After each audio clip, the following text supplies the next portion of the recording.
Bonjour, nous allons regarder cette vidéo de Nathalie et vous allez me dire si elle a raison, si ce qu'elle a dit, si elle a vraiment raison. Donc, nous regardons et ensuite nous allons commenter, nous allons pouvoir échanger et vous allez me donner votre point de vue. Hein. Alors, écoutons et on se reprend après. Mon père m'a toujours dit, lorsqu'on te sourit, il faut savoir que le sourire a un coût, a un prix, a un coût. Et parfois, le sourire peut être plus cher que celui qui te logne. Celui qui te logne, il te donne un beau cadeau. Il te dit vraiment qu'il n'est pas content. Il te dit de te préparer. Mais celui qui te sourit, il faut faire très attention. Plus tard, j'ai lu dans certains livres que sous l'appât fumant, il peut y avoir un hameçon. Très optimiste, mais qu'est-ce qui explique la lenteur dans la prise de certaines décisions très attendues, comme une monnaie commune de l'AES, par exemple? Pourquoi ces pays ne sont pas encore débarrassés du franc CFA? Bon, vous savez déjà, une monnaie, on ne s'en débarrasse pas comme on s'en débarrasse de billets de Monopoly. Hein, on est dans la vraie vie. Il y a beaucoup de travail qui se fait qu'on ne voit pas.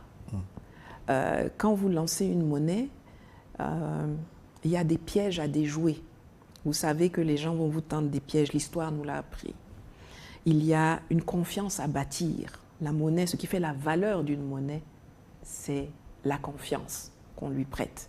Donc il y a des situations, un contexte à mettre en place, il y a une économie à stabiliser, il y a une sécurité à donner. Là, il s'agit de 3 pays, donc il y a une union et une unité à bâtir. Et tout ne se fait pas en plein jour. Il y a beaucoup, c'est comme dans un iceberg. Il y a 20% que vous voyez, mais les 80% se font en dessous. Les gens sont au travail. Les gens sont en train de travailler à l'arrivée de cette monnaie. Alors bien sûr, on ne va pas dire que tout est rose et tout est bien. Il y a encore, même dans l'AES, des résistances. Les reliquats de l'ancien ordre qui se battent pour essayer de le faire survivre. Et ces gens-là, il y en a qui sont là qu'il faut extirper du processus pour enlever certains blocages. Mais sinon, le dossier de la monnaie avance bien. On espère que l'AES s'élargisse, en tout cas, vous l'espérez. Mais pourquoi la Guinée et le Gabon, par exemple, qui sont passés également par une prise de pouvoir par l'armée, n'ont pas rejoint cette dynamique? Parce que tous les militaires n'ont pas, vous dites passer par l'armée, mais ce n'est pas l'uniforme qui fait le patriotisme. C'est ce qu'on a dans la tête, c'est ce à quoi on aspire. Parlant de la Guinée, on va quand même reconnaître, je crois qu'il n'était plus colonel maintenant, il est général. D'accord. On va dire au général, on va lui reconnaître le fait que quand les pays de l'AES étaient menacés par la CEDEAO sous embargo, des embargos inhumains, des saisies de comptes complètement illégales, il a fait preuve de solidarité. Il ne leur a pas fermé le port, ça il faut le reconnaître et lui dire merci. Mais ça n'empêche pas que depuis qu'on le voit évoluer, on se rappelle quand même que c'est un ancien légionnaire de l'armée française qui est marié avec son officier traitant. Et aujourd'hui, quand on voit des militaires français et des agents français s'installer en Guinée, ce n'est pas fait pour faire évoluer la confiance.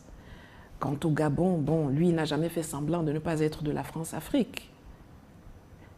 Le coup d'État du Gabon, l'arrivée du général Oligui, c'est le coup d'État typique de la France-Afrique quand vous regardez. C'est le coup d'État france-africain pour sauver le système france-africain, comme Damiba a été mis au Burkina Faso. Bon, lui, il n'a jamais fait semblant de vouloir être dans l'AES ou de vouloir être dans une dynamique de rompre avec la France-Afrique. D'ailleurs, il vient de mettre en place un gouvernement qui est rempli de France-Africains. Bon, c'est un no-brainer.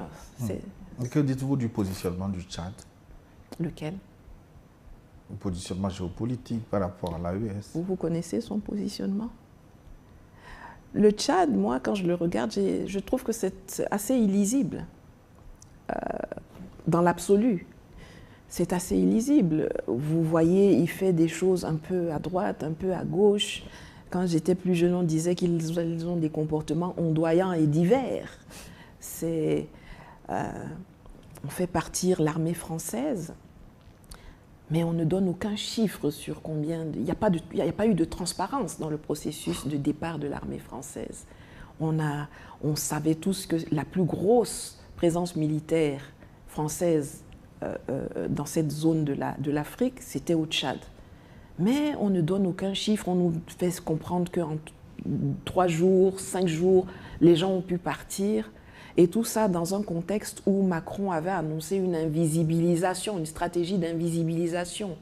Donc il y a des choses qui se passent, et même si l'armée française était vraiment entièrement partie, aujourd'hui on sait que la DGSE et la CIA sont présents au Tchad, dans le lac Tchad. Donc est-ce que c'est à l'insu du gouvernement tchadien, ou est-ce qu'ils le savent?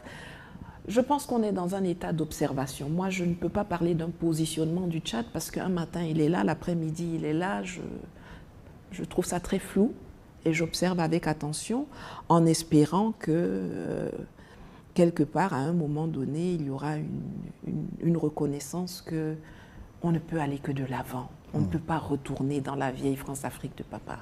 Dans notre pays, le Togo, malgré les sanctions sous-régionales, le pays a continué à développer de bonnes relations bilatérales avec l'AES. Que doit-on en déduire finalement?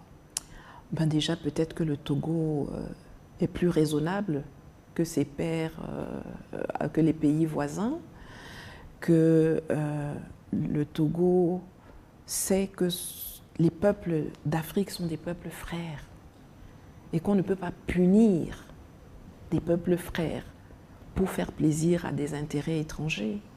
Je crois que quand on observe un peu la politique du Togo, on voit que c'est un pays qui a envie de s'entendre avec tout le monde en réalité. Et je pense qu'il l'a démontré, il l'a mis en œuvre dans ce qui concerne l'AES.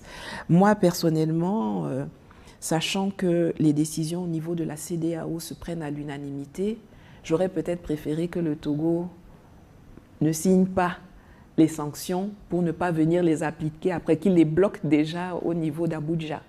Mais bon, ça n'a pas été fait, mais au moins, sortant d'Abuja, ils sont sortis en disant « nous, on ne va pas mettre ça en œuvre, on va continuer de traiter ses voisins pour ce qu'ils sont, à savoir nos frères. » On ne peut pas... Vous pensez toucher des militaires, vous touchez les populations. Vous coupez le courant, vous saisissez l'argent, vous empêchez les gens de vivre. Mais c'est les populations que vous tuez. Est-il souhaitable que le Togo rejoigne l'AES comme le pays? Il est souhaitable que tout le monde rejoigne l'AES. Il est souhaitable que ce qui se passe à l'AES s'agrandisse. Alors effectivement, moi je suis pour que non seulement le Togo, mais beaucoup de pays rejoignent l'AES. Mais on ne rejoint pas l'AES comme on rejoint un bar. Ce qui fait l'AES, c'est une vision de la façon dont doivent être gérés nos États. C'est une idéologie, c'est des valeurs en commun. Si c'est partagé, les gens sont les bienvenus, mais on ne peut pas... L'ancrage, vous avez parlé tout à l'heure du positionnement géopolitique de l'AES, il est clair. Ceux qui ne veulent pas se positionner auront du mal à rejoindre l'AES. Auront du mal. Mais je pense que c'est des choses qui doivent se faire, qui peuvent se faire. J'encourage tous les pays, le Togo en premier, à faire ce qu'il faut pour pouvoir agrandir cette famille qui est vraiment l'embryon de la vraie émancipation africaine. Et sur le plan interne, le Togo vient de basculer dans une nouvelle république, oui, à connotation parlementaire avec l'élection d'un nouveau président de la République. Est-ce que c'est un changement qualitatif selon vous? Je crois que je l'ai dit tout à l'heure, pour moi, ce n'est pas le nom qu'on donne au régime ou la nature du régime qui en fait sa qualité. Ce sont ses actions. Est-ce que le nouveau régime, nouveau ancien, hein, parce que bon, il y a une continuité dans le changement ou le changement dans la continuité, je ne sais pas trop, mais c'est qu'est-ce que vous faites pour vos populations? Qu'est-ce que vous faites pour améliorer leur qualité de vie? Qu'est-ce que vous faites pour améliorer leur expérience, leur formation, leur quotidien? Vous pouvez être dans un régime parlementaire, je vous ai déjà dit, dictature, tout ce que vous voulez. Qu'est-ce que vous faites? C'est ça qui fait la qualité. Est-ce que ça va changer maintenant qu'on est en régime parlementaire? Est-ce qu'on va voir un boom? On est là, on va observer. Moi, je ne juge pas les gens sur leur enveloppe, je les juge sur les actes.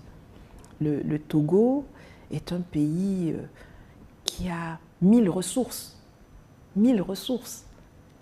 Il n'y a aucune raison que les Togolais aujourd'hui n'aient pas le niveau de vie des Suisses. Il n'y a aucune raison. Travaillons donc pour qu'on y arrive, quelle que soit l'étiquette, le chapeau, l'uniforme, le costume que l'on porte. Travaillons pour les intérêts des populations, pas pour les intérêts d'une caste, pas pour les intérêts de l'étranger. Et travaillons-y sans complexe, parce que nous sommes dans un instant géopolitique qui nous donne des opportunités, mais qui a aussi beaucoup de dangers et qui ne va pas durer très longtemps.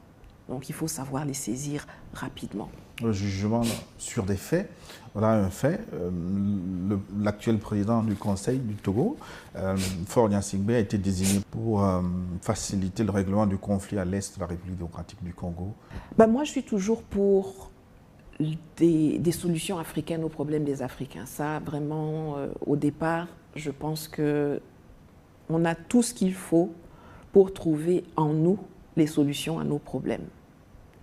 Donc, je souhaite bonne chance au président Faure dans cette entreprise-là. Je constate cependant deux choses. La première, c'est que les Africains souvent n'aiment pas que ce soit d'autres Africains qui leur suggèrent des solutions. Moi, j'ai parlé dans une de mes émissions cette année d'une solution de co-développement pour la RDC. De prendre l'Ouganda, la RDC, le Kenya même, la Tanzanie, le Rwanda, de s'asseoir là et de dire comment est-ce qu'on peut co-développer cette région avec ce qui est là. J'ai vu des gens s'énerver sur ça. Je vois que quand c'est Washington qui convoque, on prend les gens, on les assoit là, on leur dit la même chose. Tout le monde dit « Ouh, super, on va travailler à ça ». Quand c'est au Qatar qu'on convoque, on va vite. Mais quand c'est les Africains qui proposent des solutions, on fait comme si ce n'est pas important, comme si c'est... Bon, donc c'est pour ça que je dis je souhaite bonne chance au président Faure. Je dois dire que la personne qui le met en mission, pour moi, est le problème. L'Union africaine? L'Union africaine est un organisme qu'il faut supprimer, toxique, qui a montré qu'il ne travaille pas pour les Africains, ni l'unité, ni les Africains, qui est un instrument dans la main des intérêts étrangers. Et donc, je suppose qu'on l'a envoyé en mission en espérant même qu'il échoue. Donc moi, je lui souhaite de réussir, malgré le fait que ceux qui l'envoient en mission l'envoient pour échouer. Nathalie, votre objectif général, c'est le panafricanisme, le bien-être des Africains. Mais au-delà de cet objectif général, vous, personnellement, est-ce que vous avez des ambitions politiques, notamment dans votre pays, le Cameroun? Mon pays, c'est l'Afrique. Ce n'est pas le Cameroun. Et mon combat que je fais pour l'Afrique a des répercussions sur tous les pays africains. En tout cas, je l'espère. Et je suis très satisfaite de ce combat-là. Je veux me battre pour l'Afrique, pas pour un pays, pas pour assouvir des ambitions personnelles, mais pour assouvir des ambitions collectives, que mon fils ou ses enfants puissent un jour étudier, vivre en Afrique, étudier, avoir les meilleures écoles, les meilleures formations, des emplois modernes, des emplois qui leur permettent de prendre des visas pour aller voyager et revenir sans on les regarde comme s'ils vont toujours aller se chercher à l'étranger. Et ça, c'est pas qu'au Cameroun, c'est pas qu'au Togo, c'est même pas seulement dans l'AES. Mais je me focalise beaucoup sur l'AES parce que je pense que nous sommes sur cette terre pour une durée limitée dont on connaît le début, on ne connaît pas la fin. Et je pense que cette durée limitée que nous avons là, nous avons tous des missions à remplir. Et moi, je n'ai pas l'intention, moi qui ai la chance de connaître même ma mission, je n'ai pas l'intention de perdre du temps à essayer de faire des choses pour des politiques ou des peuples qui ont renoncé à se battre. Je préfère m'investir aux côtés de gens qui ont décidé de se battre, qu'ils soient des civils, qu'ils soient des militaires, qu'ils soient des politiques, qu'ils soient des commerçants, qu'ils soient des paysans. Mais en tout cas, et ça je le retrouve dans les peuples de l'AES, ils ont décidé de se battre, ils ont compris les enjeux. Je suis sûre que si nous réussissons l'AES, ça aura un effet domino sur le reste de l'Afrique. Donc mon combat vraiment va au-delà des considérations personnelles et surtout des frontières héritées de 1884-1885 à Berlin. Et comment voyez-vous de façon globale, entrevoyez-vous le futur proche de l'Afrique? J'espère qu'on aura très rapidement une Afrique apaisée d'abord, parce qu'il nous faut de la sécurité. Aujourd'hui, on est dans un monde où des guerres éclatent un peu partout, ou ont lieu un peu partout. D'habitude, c'était toujours chez nous. Aujourd'hui, on voit des guerres conventionnelles en Europe, on en voit en Asie. Nous, on nous colle des guerres qui sont menées via des terroristes, via des rébellions, via... Les populations africaines ont trop souffert. On a payé le prix fort de ces déstabilisations, de cette guerre larvée et ouverte qui nous est menée. Et j'ose espérer que nous allons très rapidement pouvoir arrêter ça, mettre fin à ça, instaurer la sécurité et transformer notre continent et nos pays à la mesure des moyens qui sont à notre disposition. Nous avons des ressources, nous avons l'énergie, toutes les formes d'énergie de la Terre sont chez nous.